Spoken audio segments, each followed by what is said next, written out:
There was a Ukrainian lady, a refugee. Now she was stabbed in the neck. We've seen the footage. It's floated around the world, gruesome as it is, on a light rail journey in North Carolina, as I think it was. There were widespread reports that the killer had said something like, "I got that white girl." Yeah. But there were no riots. There were no protests in the streets. It was vastly different to the reaction to the unfortunate death of a black African or American man. Yeah, George Floyd. Why the difference? I mean, this gets to much of what the left has been destroying in our society for a long time. Why the difference? Well, let's do the right first. On the right, we generally see the world as it is, not how we want it to be.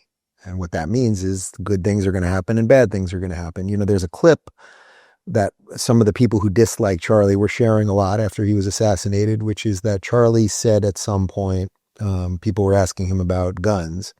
And he said, well, you know, sometimes innocent people are going to be killed by guns. That's the price you have to pay to have the Second Amendment.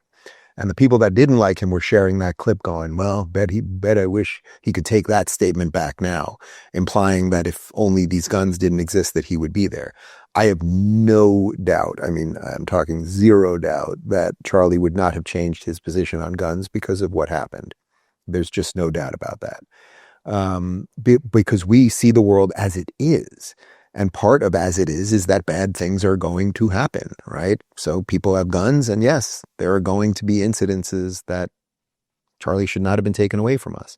So when bad things happen on the right, there isn't this rush to burn everything down. There's usually an introspection. There's also a religious component. So because we don't, generally, people on the right don't think everything is political, there's something else going on, you'd be less inclined to burn the world down. Also on the right, and this is a really unfortunate one, is that the right generally is prouder of the country.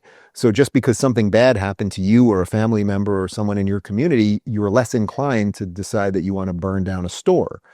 So I think there's several reasons that on the right it doesn't happen. On the left, as they now say, the revolution is always the revolution, meaning every incident is just another accelerant for the revolution. So if something happens and you can use that for the revolution, if it fits the intersectional calculator, so if that black man, George Floyd, died under the circumstances he died, that's cause for revolution.